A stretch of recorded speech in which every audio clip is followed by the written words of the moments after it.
আজকে অফিস থেকে ফিরে দেখলাম দিদি বেশ ভালোই টিফিনের ব্যবস্থা করেছে। তো মুড়ি, আলু ভাজা, তার সাথে পেঁয়াজটা ভালো মতো কেটে ওর মধ্যে পেঁয়াজ মাখাবে। তো পেঁয়াজটাকে ভালো মতো কেটে নিচ্ছে। তবে মুড়ির সাথে পেঁয়াজ ভাজা কিন্তু বেশ ভালোই লাগে।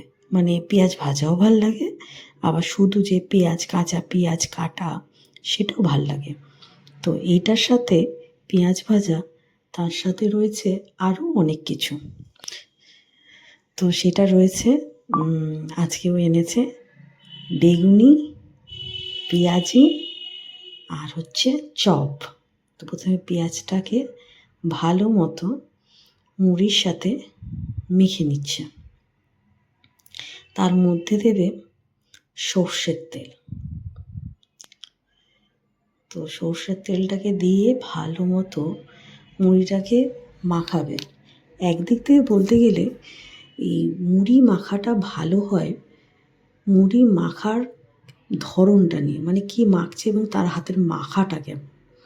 যদি মাখা খুব ভালো হয় তাহলে কিন্তু মুড়ি খেতেও খুব ভালো হয়, মানে মুড়ি মাখা খেতে। তো ভালো করে দিদি মেখে নিচ্ছে, নিয়ে মার জন্য প্রথমে আলাদা করে তুলে নেওয়া হচ্ছে।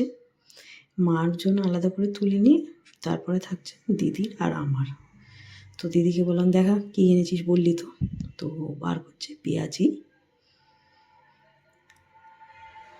বার করছে, তার সাথে রয়েছে চপ, সেটা দিয়ে মাকে দিয়ে দিচ্ছি। তারপর আমরা নিচ্ছি, আছে পেঁয়াজি, চপ, তারপরে এটা রয়েছে আমের, খুব ভালো, ওটা আবার ও হাত দিয়ে দেখিয়েও দিচ্ছে। তো এর উপরে এবারে আলু ভাজা ছড়িয়ে দিচ্ছে। তো বেশ ভালোই লাগছে আলু ভাজাটা। এবার আমরা খাওয়া শুরু করলাম। মাও খাচ্ছে আর দিদিও খাচ্ছে, ও আবার সাথে লঙ্কা নিয়েছে। তো মুড়ির সাথে এই আলু ভাজা, চপ, লঙ্কা বেশ ভালোই লাগে খেতে। এবারও চা করছে। এখানেও একটু ইয়ার্কি মেরে বলছে এরমভাবেও চাটা করা যায়। তো ওর কথাটাকে আমি বললাম যে কেটে, তুই চাটা ভালো করে করতো আগে, চা কীভাবে করছিস চাইতে চাটা খেতে কেমন হয়েছে সেটা ভালো বোঝায়। তো এবারে ও গ্যাসটা জ্বালিয়ে নিল, নিয়ে চায়ের জলটাকে বসিয়ে দিল। তবে ও চা করার ধরনটা খুব ভালো। আদাটাকে বেশ আলাদা করে জলটা গরম হয়ে যাওয়ার পরে তারপরে আদাটাকে কুচিয়ে, মানে জাস্ট গ্রেট করে দিয়ে দেয়। তারপর ভালো মতো জলটা ফুটলে তারপরে একটুখানি মশলা দেবে। মশলাটা দেওয়ার পরে কি বাদবাকি জিনিস দেবে। চায়ের জলটা ভালো মতো ফুটে গেলে এইগুলো দেওয়ার পরে তারপর চায়ের পাতা দেবে। আমরা অবশ্য লাল চাই খাই, কেননা দুধ চা এক তো হচ্ছে ডাক্তারের তরফ থেকে বারণ আছে, মায়ের আমার দুজনের। তো দিদি জায়গাটা ভালো মতো পরিষ্কার করে নিচ্ছে চাটা নামাবে বলে। আর ডাক্তারেরও বারণ, আর শরীরের পক্ষেও ভালো এই লাল চা খাওয়া। তো আমাদের বাড়িতে বেশিরভাগ লাল চা খাওয়ারই ধরন আছে। আমার অসম্ভব পরিমাণে ঠান্ডা লেগেছে, মানে আমার ডান সাইড বাঁ সাইড পুরো ব্যথা, মানে আমি যে খাবো সেটাও পর্যন্ত অসুবিধা হচ্ছে। তাই জন্য গার্গেল করবো বলে জল গরম করে নিলাম, আর এর মধ্যে অল্প লবণ দিয়েছি। তাতে কী হবে, যাতে টনসিলের যে ব্যথাটা বা কথা বলতে যে অসুবিধাটা হচ্ছে সেটা ঠিক হয়ে যাবে। আজকাল যে ঠান্ডাটা পড়েছে তাতে সকালেই আপনি রান্না করুন আর আপনি রাত্রেই রান্না করুন, তাতে কিন্তু আপনার কষ্ট হবেই, আর বাড়ির কারোর না কারো ঠান্ডা লাগবে।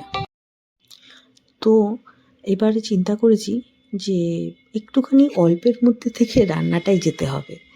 সকালবেলা সেরকম রান্না করে যায়নি, আর দুপুরবেলা দিদি খিচুড়ি করেছিল। তো ওরা খিচুড়ি, পাঁপড় ভাজা, বেগুনি খেয়েছিল। আমি যেহেতু দুপুরবেলায় খিচুড়ি খাইনি, তো আমি রাত্রেবেলায় খিচুড়ি খাবো, আর আমার খেতেও সুবিধা হবে, যেহেতু আমার দাঁত, মানে ডান সাইড বাঁ সাইড দুদিকেই ফুলে রয়েছে।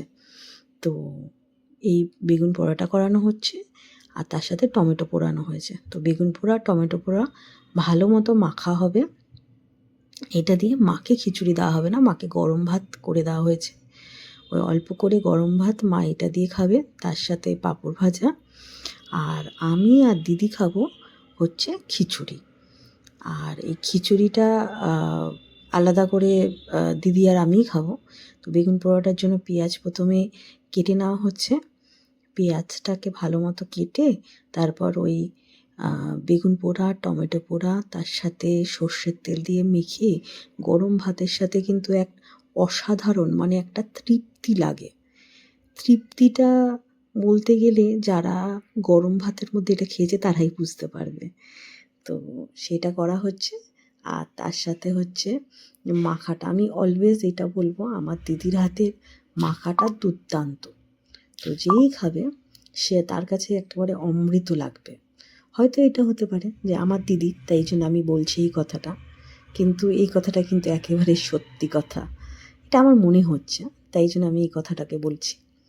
এটা আমার ব্যক্তিগত মতামত, কেন এটা আমি শেয়ার করে নিচ্ছি তোমাদের সাথে, কেননা আমি আমার পরিবারের সমস্ত জিনিস এখানে শেয়ার করব ব্লগের মাধ্যমে। তো একটু ভালো করে কাঁচা লঙ্কা কেটে তার মধ্যে দিলে একটু বেশ ঝালঝালও রইল, গরম ভাত তার সাথে বেগুন পোড়া আর একটু ঝালঝাল, তো বেশ ভালোই লাগবে।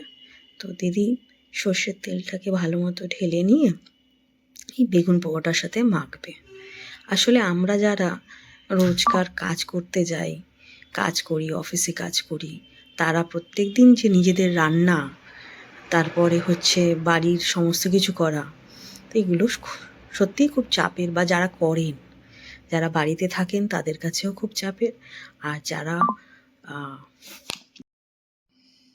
তো ভালো মতো দিদি মেখে নিচ্ছে বেগুন পোড়া টমেটো এগুলো দিয়ে ভালো মতো মেখে মাকে এবারে খেতে দিয়ে দেবে। তার জন্য খুব ভালো মতো মেখে নিয়েছে। আর এটা হচ্ছে মায়ের অল্প করে ভাত, একটুখানি খিচুড়ি, তার সাথে বেগুন পোড়া, আর এটা পাঁপড় ভাজা হচ্ছে। পাঁপড়টাকে ভালো মতো এপিট ওপিট ভেজে, মানে হচ্ছে তেলে করছি না আমরা, তেলে ফ্রাই করছি না, এটা হচ্ছে একদম তেল ছাড়া, অয়েল ফ্রি। এটাও শরীরের পক্ষে ভালো। তো এটা করে একটা প্রথমে মাকে দিয়ে দেবো, তারপর আমরা নেব। তো প্রথমে এপিট ওপিট ভালো মতো ভেজে নিয়ে মার জন্য দিয়ে দেওয়া হচ্ছে।